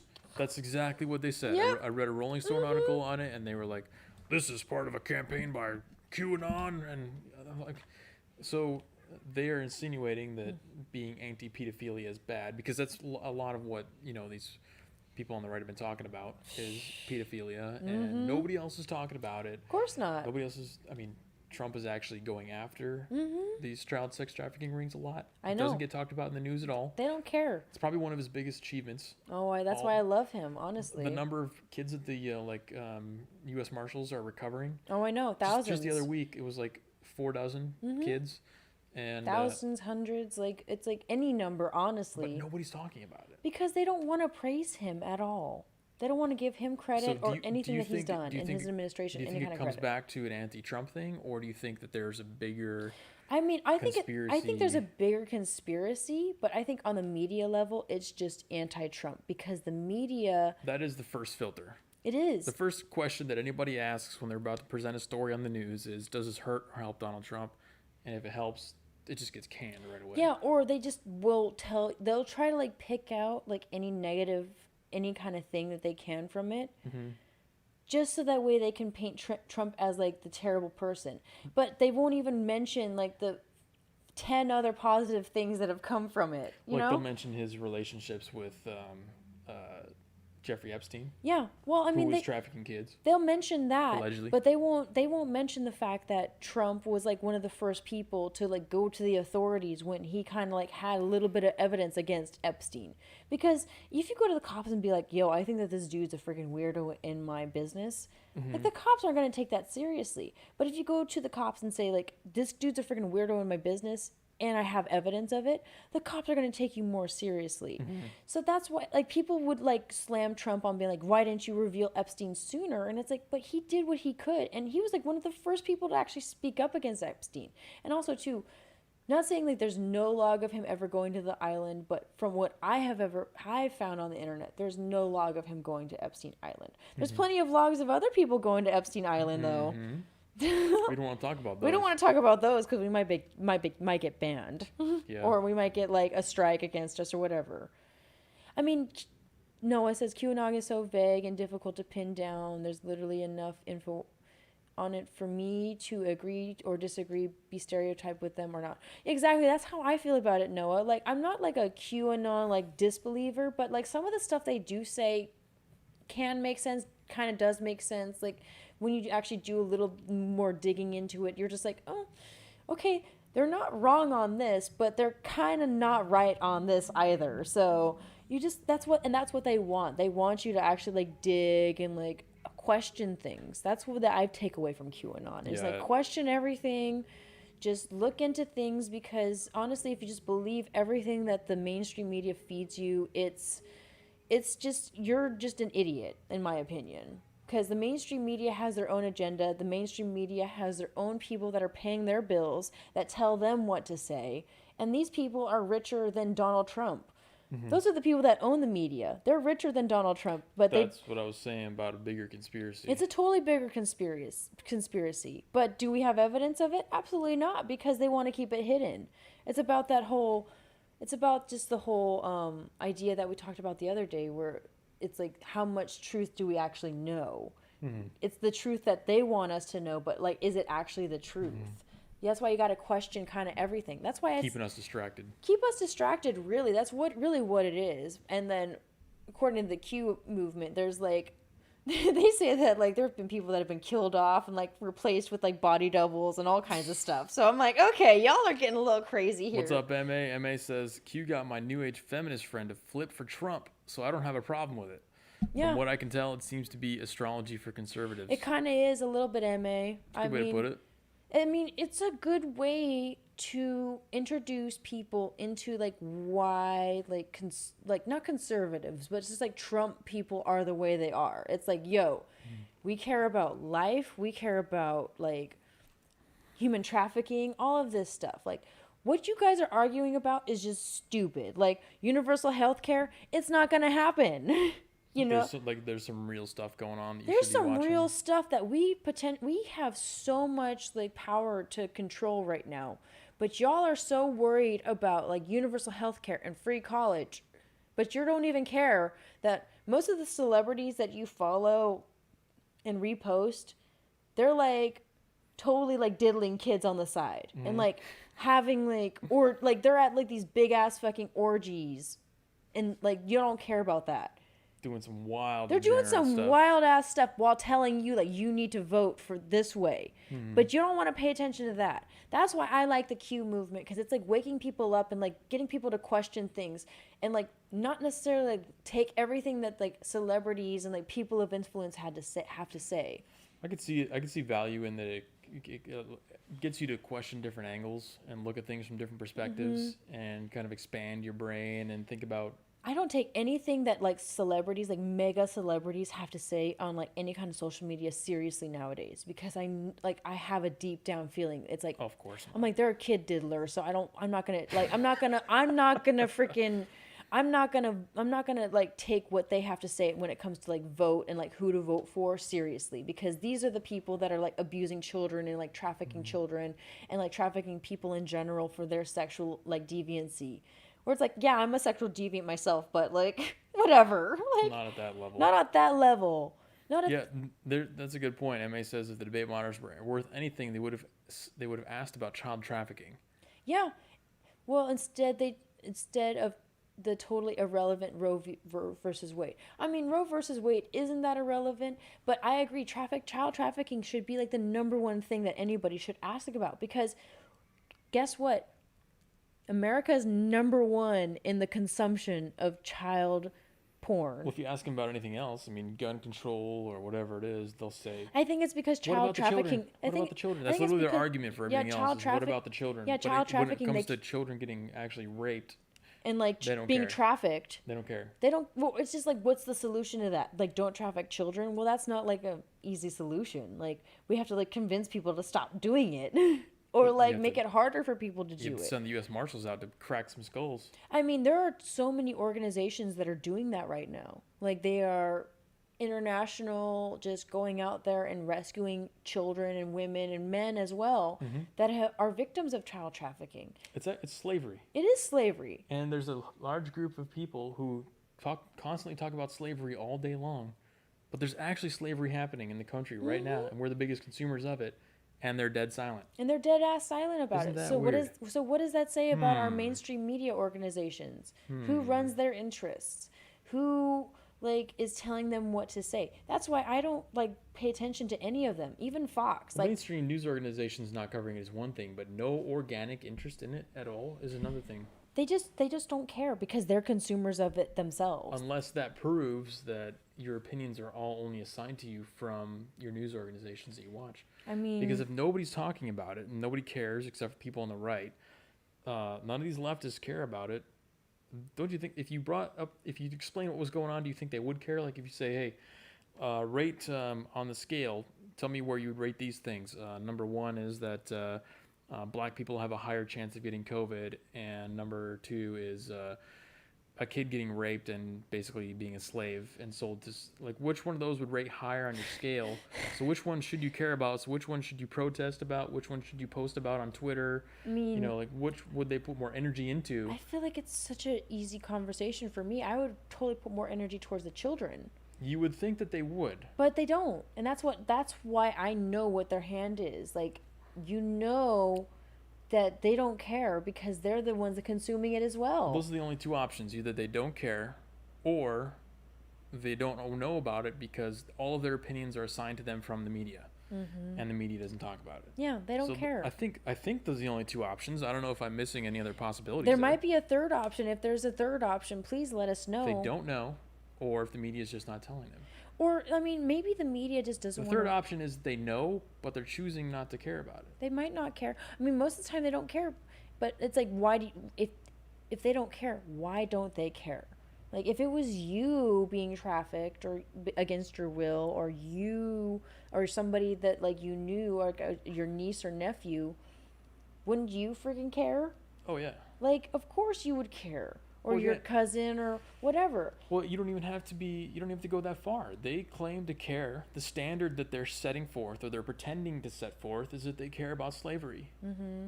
We're talking about real slaves right now. Yeah, real actual slaves right now. But you don't care. But you don't care, especially in this country. This is illegal, like black market slavery we're talking about. Yeah, no, you can talk about slavery in Africa all day, where it's legal. You can buy a dude for $200. And also, too, like, you could talk about slavery in the past. You can talk about slavery in the past because that's really all they want to bring up. But when you try to talk about, like, modern-day slavery, they're just silent. They're like, that's not happening.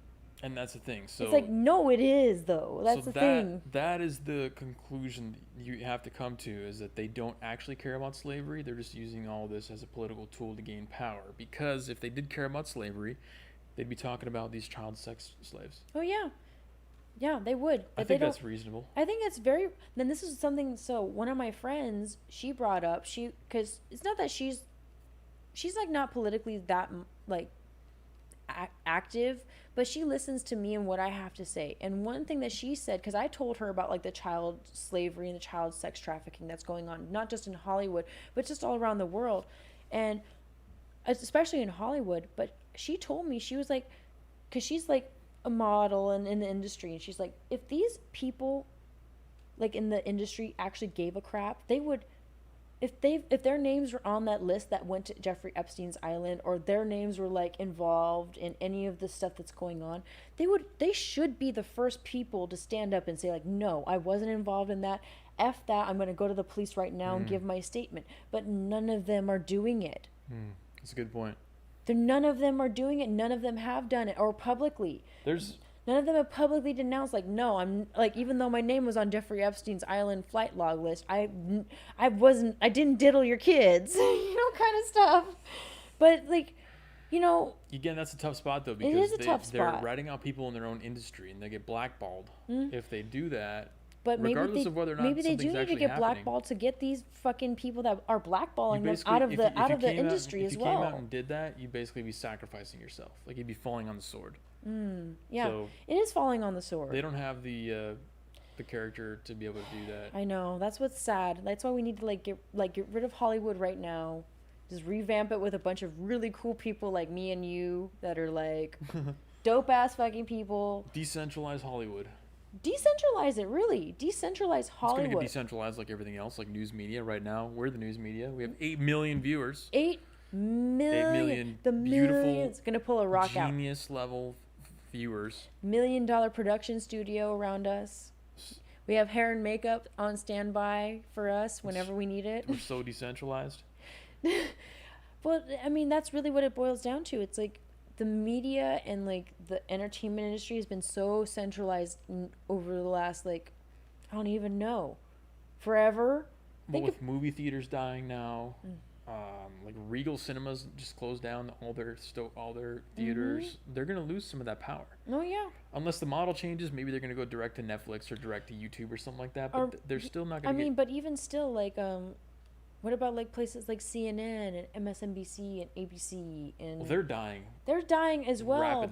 Rapid. They're so painful, rapidly excruciating deaths, which is why everything is so bad right now, because they have to That's work why I'm saying, so like, hard this to get your attention. This is a renaissance period for us, my friend. I'm telling you. We're coming up. For like art and for news and for media in general, like this is a rebirth for us because all of the old like crony bull crap is dying and people are seeing it die. We're seeing it die in front of us right now, and we need it to die because this was such an old archaic way to communicate.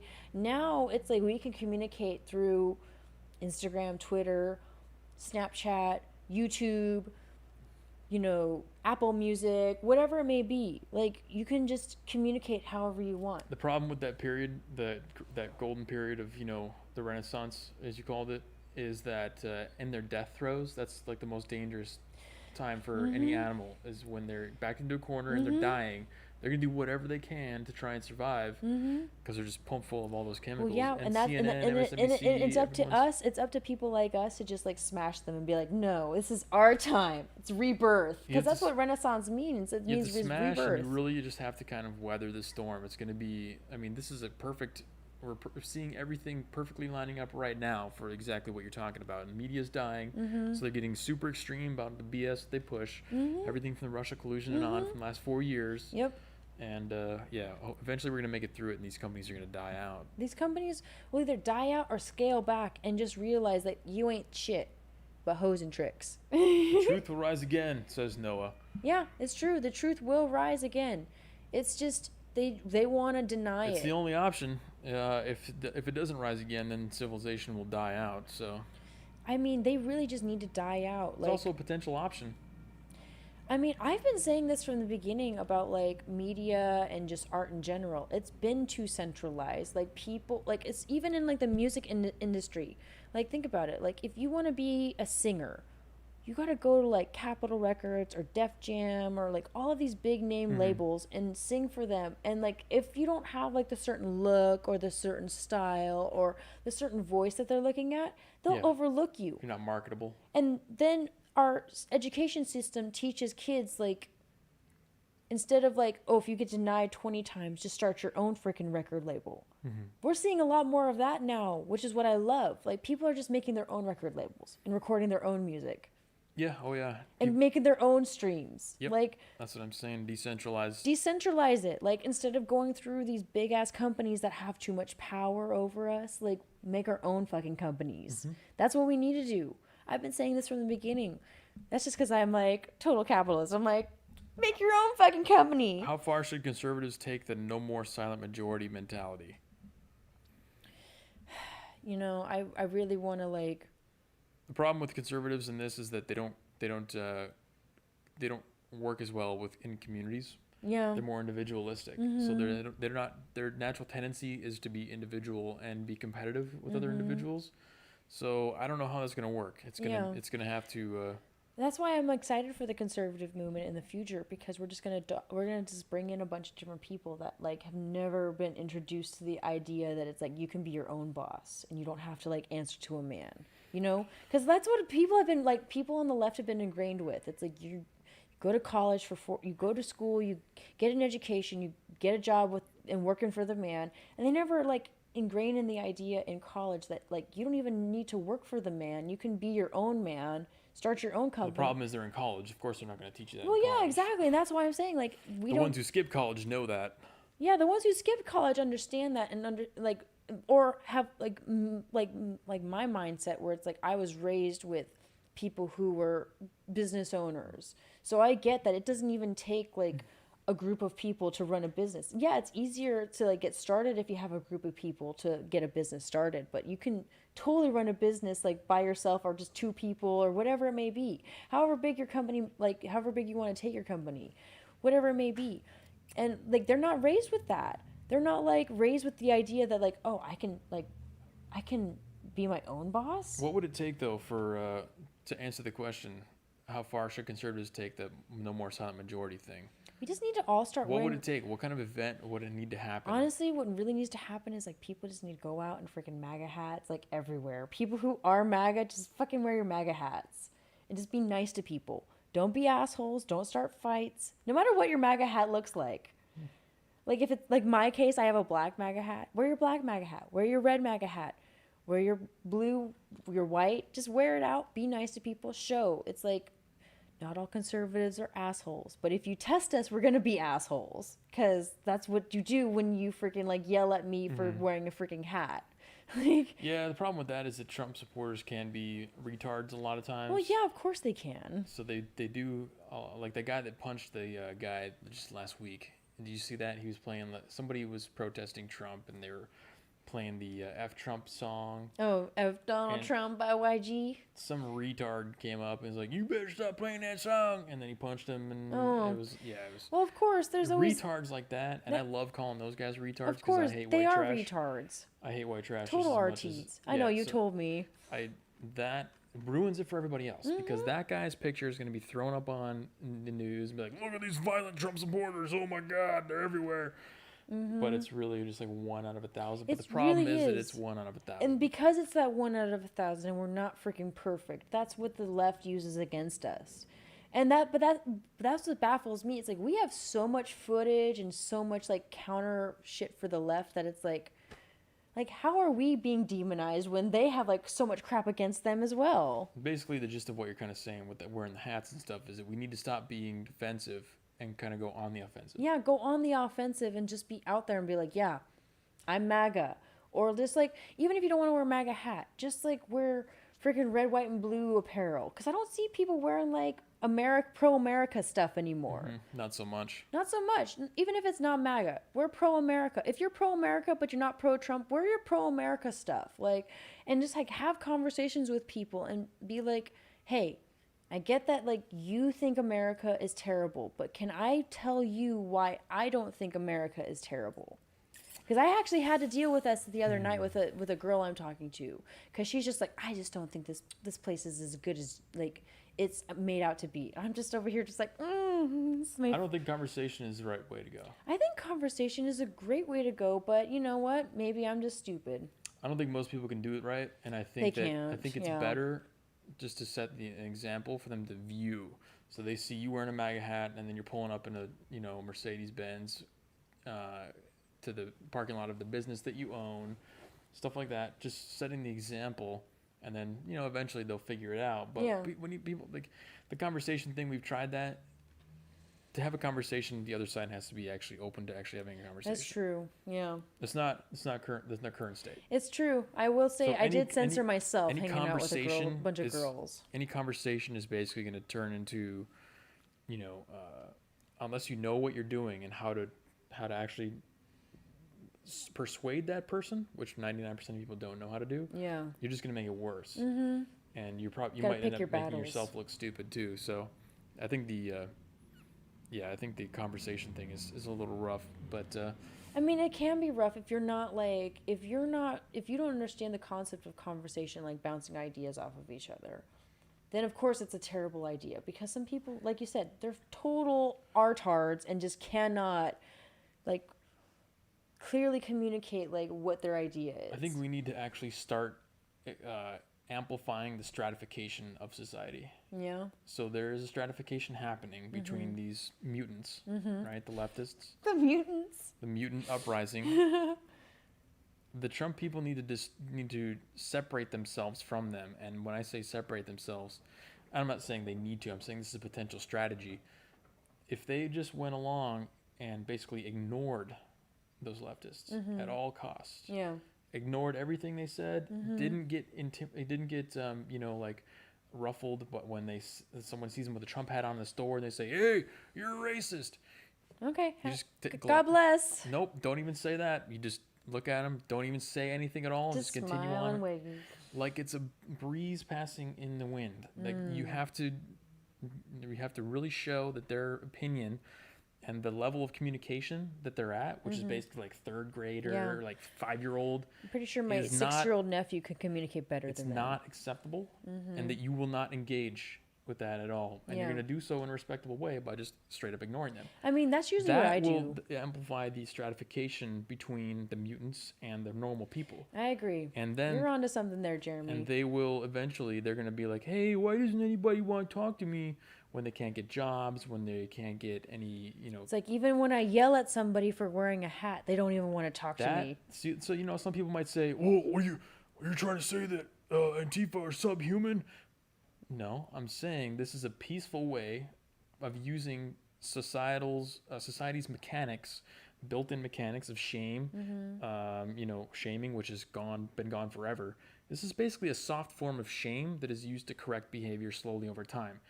Everyone else wants to start shooting each other with guns or blowing up places with Molotovs. This is a peaceful alternative that will slowly correct things over time. I agree. And, that's... No, I agree. Yeah, I 100% agree, because that's pretty much what I do if I do wear any Trump gear out in public. Nobody really says anything to me, to be honest, but if I do, I just ignore it. Well, here's the thing. If a little kid, like 3 years old, walked by you on the sidewalk, and you're just wearing any shirt, like that shirt right there, and you say, "Hey, your shirt is stupid," would you even react to that kid? No, I would just laugh. Exactly. That's what you need to treat. Just laugh at them. That's how you need to treat the leftists. Yeah, that's kind of, and that's so sad. It's like we have to treat them like 3-year-olds. That's the level that they're at, though. So you have to react accordingly. You don't, like these retards at the anti-Trump, the guy that punched the anti-Trump guy. Why would you get upset from some idiot who's just playing a stupid song about F Trump? Right? Why I agree. do you care? I 100% agree. Whenever Trumpers attack the leftist, I'm just like, why are you like... Don't give him any attention. Unless they're willing to actually have legitimate conversation and try to listen, that's a totally different scenario. But if they're just playing a stupid YG song, and not to mention YG is trash. I don't even know who that is. That's the guy who sings Tells you how good my F Donald Trump. I mean, I'm in touch with the culture, so okay. I'm in touch with a little bit of the culture, but I know who sings that song. It's YG, and he's freaking trash. So I get it. I get you want to stand up and be like, "Don't play that song," but that's not American either. If they want to play that stupid ass song, let them. And then you just go about your merry day. Hey, nice song, buddy. Yeah, say good song, good choice. That would actually it would screw with their minds even more if you just walked by. Just dance to it. Yeah, if you had a Trump hat on and you were just playing along with it. Yeah, right. But the moral of the story is that the way that we regulate behaviors with groups of people in society is through shame. And we've removed the ability to shame. That's one of the first pillars that were taken down to enable this cascade of events that we're now looking at right now, with Antifa rioting every day, and, critical race theory and government, and California passing reparation, passing reparations, possible reparations. All this had to start with the removal of shame, because you can't criticize other people. Yeah. That's really what it is. And you need to bring that back. Yeah, we got to bring a little bit of shame back. You have to control the behavior of society. Well, I mean, you learn a lot from being shamed as a child, let me just say. I remember looking back at my childhood, that's how your parents got you, is by shaming you. Shame is when you're bowling and you suck at bowling and you put the bumpers up. Shame is what keeps you on the lane. It's what regulates your behavior. And we've removed that. Now there's no bumpers. People are throwing the ball in other lanes. They're sliding down the lanes, smacking the pins with their hands. They're just running down the lane and they're just going down to the very end and just knocking them over with their feet. They're not even rolling the bowling ball down the lane no more. Supposed to work, and then you wonder why our cities are on fire all the time. Yeah.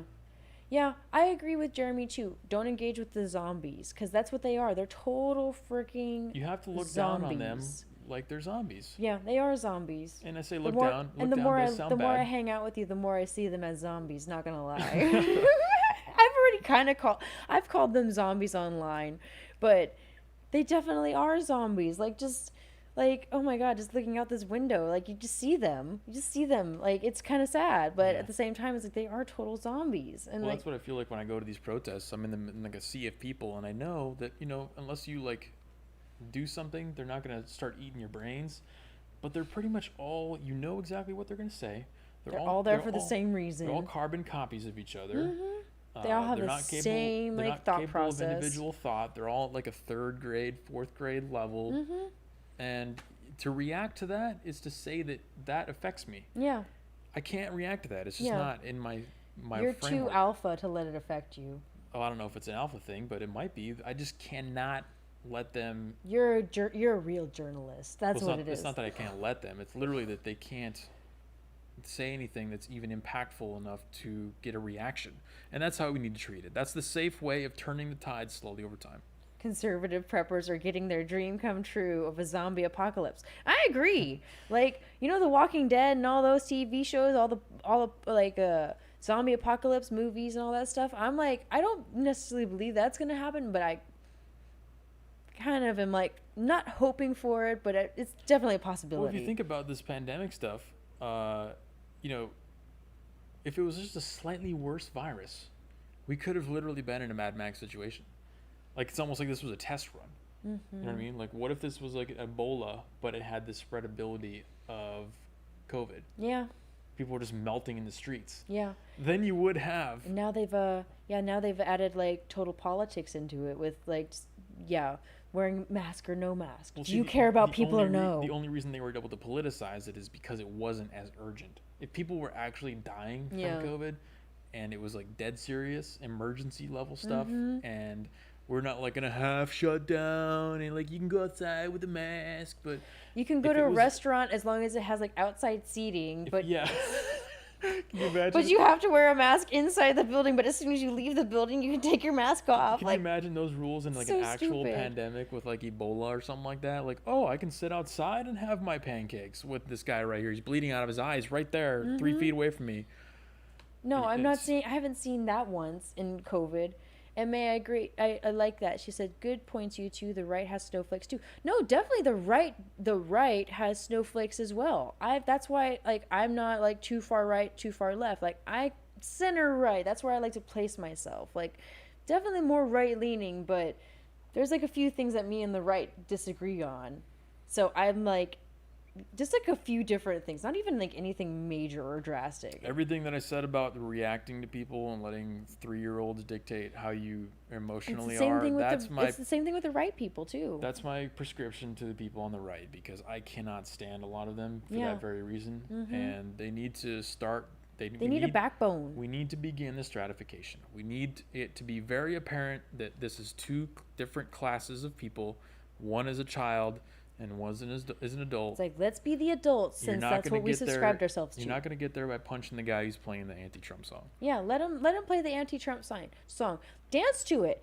Anything, just dance to it. Piss him off even more. Dance in front of him and like to it. That's what I would do. I'd be like, yeah, totally. Like, let's get down to this, even though I don't agree. Like, the F Donald Trump, even though I don't agree. And then what's even best is I'll pull out my song that's like, it's a friggin' pro-Trump like rap song, which is even better in my opinion. But that's what I love about what's going on, is like there's gonna be a huge just rebirth of art and everything in the next like year or 5 years or however long it's gonna take us to like recover from all of this. Hopefully. It's gonna be hopefully after the election, because this is just, oh my god. Well, you know how election years are. This is just so awful. Can we just get it? Can it just be November 3rd already? Gets even weirder when you realize Obama and his cabinet sabotaged the stockpile protocol and infrastructure for pandemics. Was it a test run for the worst case scenario? Probably, yeah. Yes, I have to What look do we into think that. about Bill Gates? I don't like Bill Gates personally. I think he's just one of those persons that like is too involved in too many facets of like society, and it's like, as just as a person, and I just don't. I'm very skeptical of him. That's just me. I hated Windows 7. So that's why you hate him. No, I hated Windows 8. Windows 7 was bomb. I was gonna say, what about Windows XP, man? XP was good too. XP was the best. But yeah, no, seriously, like Gates getting into like vaccines and like he's doing some weird stuff with Africa. And, yeah, he's just had some shady dealings. You know, I mean, that's understandable. When you have that much money, you want to be philanthropic and like try to help people. You can people. execute on some of the stranger ideas that you have that may not be as acceptable, and those ideas are no longer subject to the rigor of capitalism because he's already sold the product, he's already made the money, so now he can just do whatever he wants without it's like I'm doing it under philanthropic ideals. Because if you're selling a product, it has to be a good product because people will have to buy it and then they give you money for it. He's beyond that stage where he's just got the money and he can do whatever he wants with it. That's a little strange because there's no checks and balances. You know what I mean? If he came out with a new operating system, it wouldn't sell unless it was good. But now that he's trying to come up with the vaccine, it's like, hey, take it. We're not selling anything, but take this vaccine. There's not the same level of checks and balances as there would be with a product that he would release. That's all I'm saying. Well, Noah says, comparatively, he's done more to relieve the pain of the world than arguably any other person. It's probably true. I would argue against that because, like, yeah, he might have helped a lot of people, but what about all the vast majority of people that he's hurt and hindered and done a lot of injustices against? I have had to take in a lot of help desk calls for people that can't use Windows. Well, not even just that, but just even in more philanthropic work, for the vaccines and stuff. I've heard multiple countries in Africa are suing the Bill and Melinda Gates Foundation because of the vaccines that they gave to people. And it caused birth defect, caused all kinds of defects in their children and all kinds of shit. So it's he's done giving vaccines to underdeveloped countries. That's a great thing. But how many people have suffered because of those vaccines is my question. Well, I think he's probably referring to what he's done for technology in general. Yeah, technology well, I mean, he stole shit for technology, so I mean, I'm just saying that. Any good businessman is going to steal something at some point. Yeah, that's true. I mean, Steve Jobs steals everything. You know, yeah, everybody steals everyone everything. Steals everything. So when you consider the full picture, how much all these computers and technologies have helped us, I think he's probably right. I think Bill Gates is a net good, but he's done a lot of good. Bill Gates is a net good, but he's definitely doing some weird stuff. That's all I'm going to say. And that's how I like to classify things, because everyone's like, oh, do you think this guy's good or bad? I'm like, well, I think he's a net good or a net bad, because you can be net good, meaning most of the stuff that you've done is good. The impact you've had on the universe in general is good, but some of the stuff you do, not maybe that good. He paid for millions and millions of medical care for HIV and malaria. Yeah, that's true, Noah, but look at the side effects for some of the stuff that he's done for HIV and malaria. And also, not just the HIV and malaria. HIV and malaria is a good thing to help out with, but what about just basic vaccines like polio and all of these other things? There are all types of children in these underdeveloped countries that are coming out with these birth defects and all kinds of weird stuff happening to them. Look into that. So yes, it's net good. He's helped this many people out, but net negative, what do we got there? So it's just I think his intentions are good, but I just question everything. That's just me. I'm one person who's not even a real I have to see some data. You could convince me if I saw some data. I wish I had the data, but I'm just shooting this shit we'll here. Take a look at it. We'll take a look at the data, but I'm giving you my criteria for changing my mind. Okay, because my mind is changeable. Yeah, I know your mind is very at any changeable. time. So. And that's what you would need to do to show me. I need to see some data on how many kids were affected negatively from the vaccines, and to Noah as well. I think he was the one bringing it up. Yeah, I mean that's good. I'm persuadable. I mean I'm not saying it's a bad thing. Helping with malaria, positive. Helping with HIV, positive. Totally positive. I'm sure he's had a lot of positive cases, but I always look at the negative cases and the effects of the negative cases. Xbox 360 positive. Yeah. Giving them, I mean, it's for me, it's especially in countries like Africa, it's running water, give them that, if anything. Like, come on now, that's what they need. Like India, give them like freaking plumbing because they got like squat toilets out there. Come on, man. Like, let's try to do something better. I prefer Elon's vibe. I like Elon. I think Elon's cool. Like, I like that he just kind of sees like an inefficiency in things and then just figures out like, how can I just like do it myself without having to go through like the government doing it for me. Well, the nice thing is that Elon, he's open about what the big picture and the end goal is. With Bill Gates, you don't know what the big picture is. He doesn't come out and say it. Yeah. Like, is it population control? Is it like eradicating illnesses? Like, what's the goal here, bro? I've heard like rumors that Bill Gates' family members were like a part of like eugenicist kind of stuff. So that's why I'm also questioning Bill Gates. Me. So, so I like Elon more because Elon's all about just like have babies, raise your kids to be smart, research stuff, be the best that they can possibly be, so that way we can have the best scientists, the best engineers, the best everything for the possible future that we might need to leave this planet. Like we were talking about I don't even know if we talked about it on the last stream or if it was just a little bit, yeah. But he's like about like trying to get off this planet and like if we need to get off this planet, like ways that we can survive. And I dig that totally. I'm like, oh man, I didn't even think about it that deep. That's what I'm saying, but with his big picture stuff, he knows where he wants to go. He knows where he's like bound to be and like where we're probably going to go. So he's like thinking, and everything he does is kind of in that same vein. Like I'm going to like try to get human beings to start thinking about this by like giving them jobs to think about this. Like he's so smart. I respect the shit out of that guy. Man, yeah. I mean, like Bill Gates, like I said, Bill Gates was cool for his time, but he's got just some shady stuff going on for him now. So that's why, like, if Bill Gates is the person that develops the coronavirus vaccine, I'm not taking it. Sorry. The relationship with China is also questionable. Yes, definitely. For both of them. I mean, both of them definitely, because honestly, China owns most of our country, not gonna lie. But especially freaking California. They own the crap out of us. They own the crap out of California, Oregon, Washington. Like they've been buying up land in all of the United States for years now.